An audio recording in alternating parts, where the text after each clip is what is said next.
I think along the lines of how can I live my life in a way where I'm optimizing my experience, where I'm making decisions that put me in a position as a human being to succeed. So what are the decisions that I need to make and the situations that I need to create for myself that are helping me to feel more open, helping me to feel like more permission and more freedom to be myself, helping me to feel more connected to the world. And I'm less identified with the actual individual having the experience, but I kind of think of myself as, okay, I'm a designer of my life. I'm a caretaker of my life. And so from this caretaker perspective, I'm like, what needs to happen so that Lauren feels okay, so that she can just go out and do her thing in the world? And then there's also another perspective where it's like, when you have any amount of insight, spiritual realization, it shouldn't remove you from the world. So it shouldn't like disconnect you from your own humanity.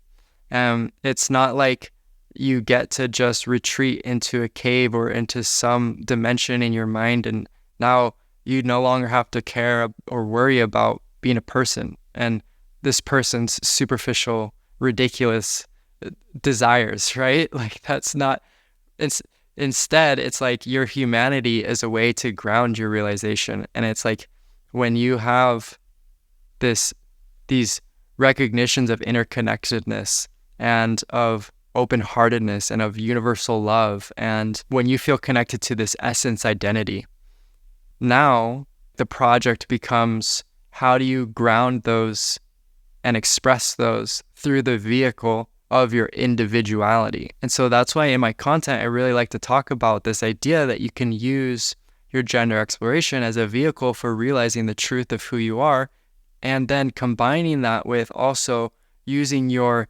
gender exploration as an act of love and devotion, and like giving yourself to the exploration in the sense of like, I'm going to use this as a way to express my love for myself, for others, for God, or for truth, and to like have this heart-centered orientation. And so if you're coming at your decision-making processes from that kind of a perspective, and if those intuitions are saying, yes, continue exploring gender, yes, start the process to get on HRT or to, get that referral letter or whatever, like whatever those small steps are, if you're feeling a sort of interconnectedness, a warmth in your heart, a sort of intuitive draw towards these things, then there's a good chance that for whatever reason, the way that you're hooked up, the way that you're designed, that this is a way for you to express your own spiritual inclination. Because spirituality is not, it's because like with religion, there's kind of like, oh, I go to church on Sunday and that's my religion. And then, I'm a normal person the rest. But with spirituality, there's like everything is spiritual in the sense that spirituality is referencing the entire ecosystem of who you are, the truth, the reality, the way of things. Like this is an all-inclusive worldview, and inclusivity includes your desire to transition. It includes taking medicine. It includes surgeries. Like at no point are you able to even do something outside of yourself, because the spiritual perspective recognizes that the truth of who you are is the entirety of the ecosystem. You're not just the right, you're not just the wrong, but you're the entirety. And you're not just trans, you're not just cis, you're not just a man, you're not just a woman, you're not just non-binary. It's like the reality of your situation expands beyond all barriers and borders. And then it's like the essence is channeled through this individual life experience, and you show up and you be the individual, but you do it from a sort of, as you're resting in the essence or the vastness of the truth of who you are, if that makes sense. So it's almost like the essence is flowing through your individuality, and your individuality, when it's tuned in, is able to make the appropriate decisions that are made from the heart, from the intuition, from love, that kind of like open up a portal and expand this portal so that greater and greater love can flow through this life experience.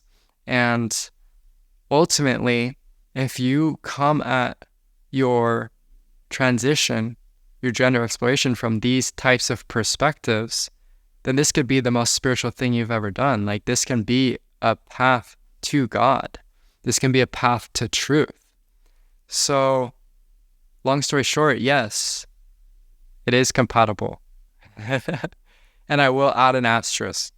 So, as with all things, with relationships, with your job, with your passions, with literally every part of your human experience, you can use these things to avoid yourself, to run from yourself, to cut yourself off from the world. And of course, this is very possible with a transition. But this isn't just specific to the transition. This is just the way it is. This is how it goes with everything. No matter what you're doing, no matter what you're faced with, it depends on your orientation, depends on your internal motivations. It depends on what you're bringing to the table. Because again, there's not an ultimate right or wrong. What's right today could be wrong tomorrow.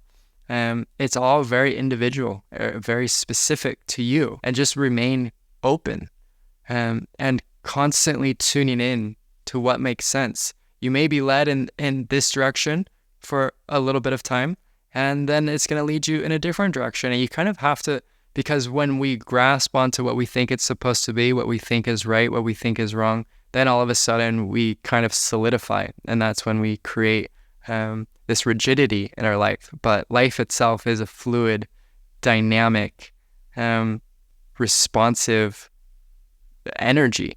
And we have to kind of honor that, because that's the only way to live an optimal life.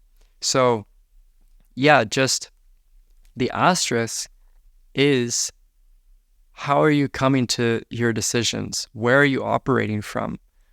What is your internal motivation? What is the feeling tone behind what you're doing? But it's interesting, because if we consider like what is spirituality, it actually has nothing to do with right and wrong. Spirituality is about realization. And realization includes a recognition that right and wrong, black and white, yes and no, good and bad, is all happening within the same ecosystem. And that these are relative, superficial ways of engaging in the world. And so this positionality is the thing that keeps us separated from the whole. And realization, which is the point of spirituality, is about this recognition of the entirety of the ecosystem. And it's about being able to see ourselves, our true nature, as being the entire ecosystem. And it's like those really subtle, nuanced things of like, okay, what actually is appropriate for me in this situation and in this life experience? If we're not connected to our intuitive guidance system, well, then we're just going to default to what somebody else thinks. But that's kind of how we grow up, right? You grow up with your parents telling you what's right and wrong, and then we are in a society which tells you what is right and wrong. So ultimately, the transgender person is in an interesting position in today's age, because the lineage is not very long or well established. And so there's not very many like wise elders in the community, people who have truly connected to a sense of peace and balance and compassion and love and are living from that space. So there's not very many resources that are reflecting back to us our own innate capacity to make the right decision. But instead, we're kind of trying to like squish ourselves into some other religion or lineage or tradition that is evolved out of a cis hetero perspective. And of course, that's problematic for a lot of different reasons. And so, yeah, long story short, there's absolutely compatibility between a transition, a gender exploration, and the spiritual dimension, the spiritual way of life. And at the same time, it's just about you tuning into what is true for you, and intuitively, where are you being led? Where is love leading you? And if you can make decisions from that place, then ultimately it's leading you in the right direction. And even then, it's not about doing things for a specific outcome. It's doing things because of where your loyalty lies, right? If you're just committed to living a compassionate life and to making decisions that are true for you, and ultimately you just follow that thread and see where it leads you, you're going to be in a good place. So that's all I've got for today. Lots of love. Talk soon.